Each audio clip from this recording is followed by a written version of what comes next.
Gracias por acompañarnos en Gilberto Brenis Live y por continuar con nosotros. Y ya está con nosotros, cosa que agradezco muchísimo. Mi querido Fernando Thompson, ¿cómo estás, Fer? Qué gusto verte. El gusto es mío, mi querido. Ya sabes que siempre on the run, corriendo de aquí para allá.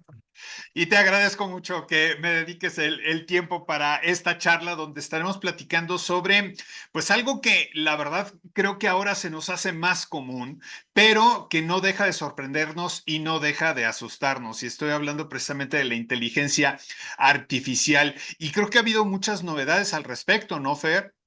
Sí, mira, de hecho ya, o sea, ya hablemos de cosas concretas porque ya no es un hito.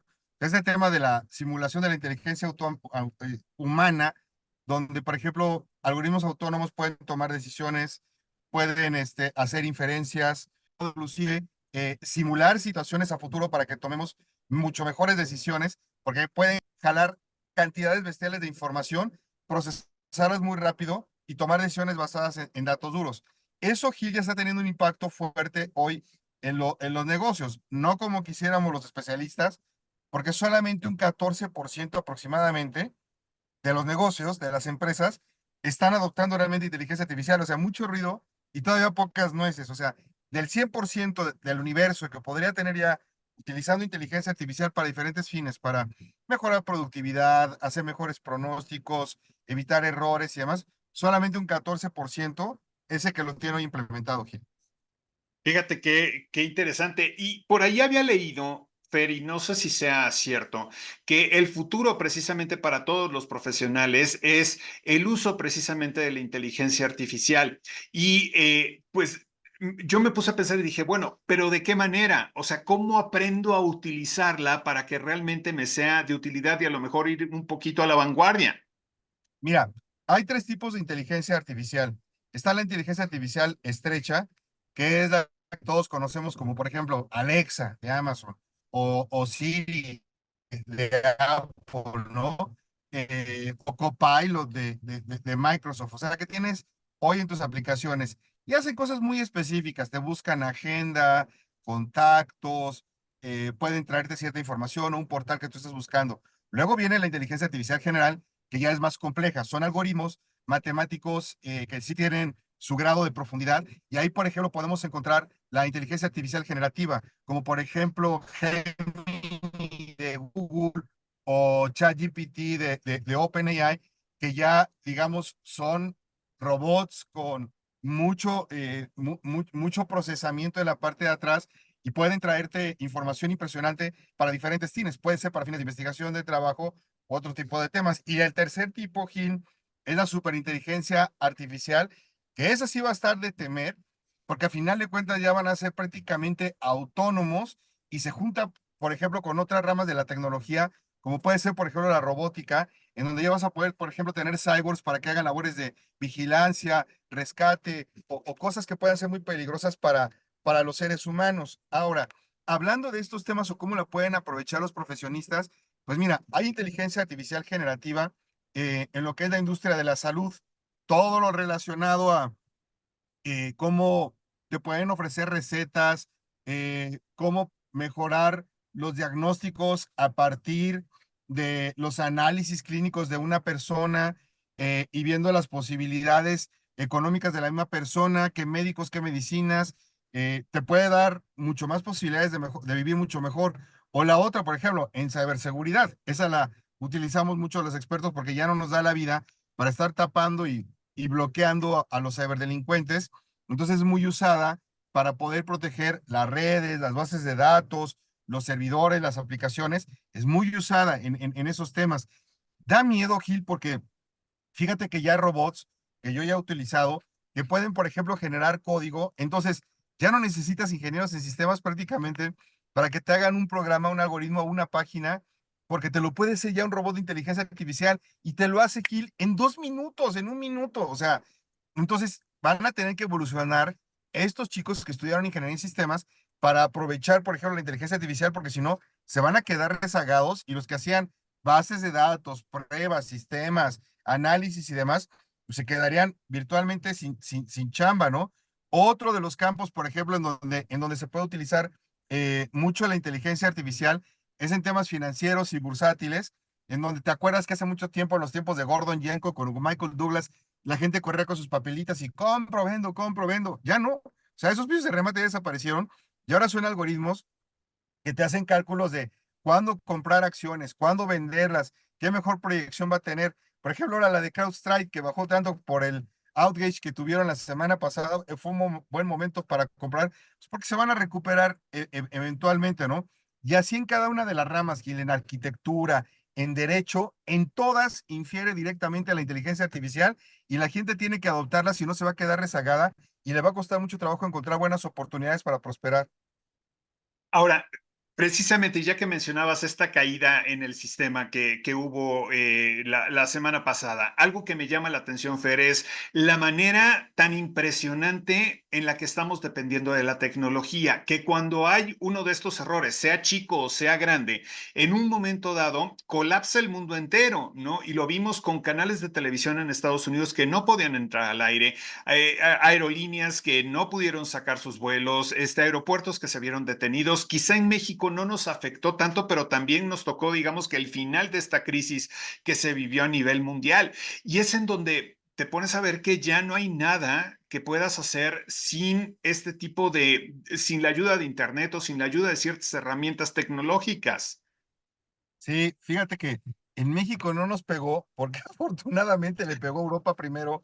Y entonces cuando empezó este problema, los centros de monitoreo, para los que nos dedicamos a temas de estar viendo qué es lo que está pasando, avisamos a las 3 de la mañana a nuestros clientes de despertarlos, porque iban a tener este problema y tenían que resolverlo máquina por máquina.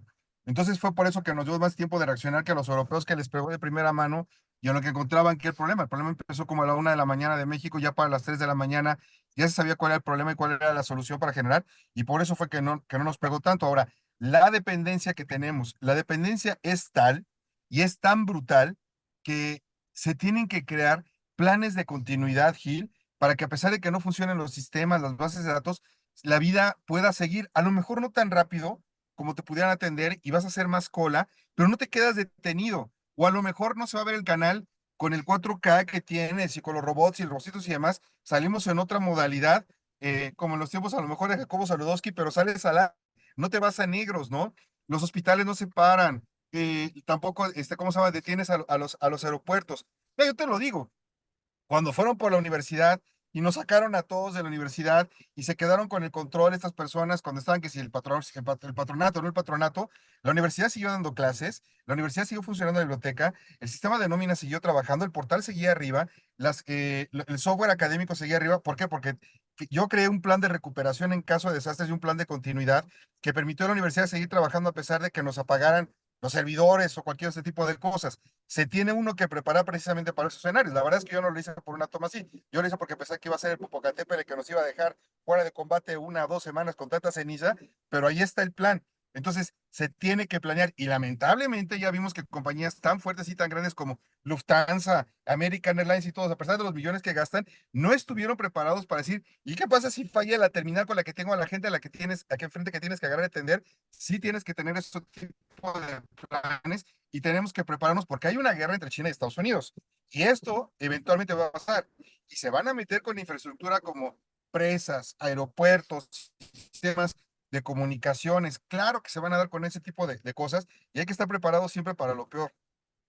Oye, y también algo que me llama la atención, y hablando de la inteligencia artificial y lo que comentabas, ¿no? De estos robots que pueden hasta cierto punto, pues, hacer ciertos procesos. Es para mí imposible el hablar de inteligencia artificial y no pensar en las películas de Terminator, ¿no? Y lo que en un momento dado pudiera resultar ante pues no sé, que esta misma inteligencia artificial pudiera trabajar en contra de nosotros. Mira, Gil, no va a ocurrir como se ve en las películas de Hollywood, como con Terminator, que van a llegar a aniquilarnos, pero sí pueden ocurrir escenarios donde, por ejemplo, se perjudiquen muchas operaciones, muchas profesiones o muchos oficios donde van a ser sustituidos, francamente, por robots que no se cansan, que trabajan 7 por 24, que no tienen sindicato, que toman mejores decisiones y que son muy productivos. Eso sí puede pasar.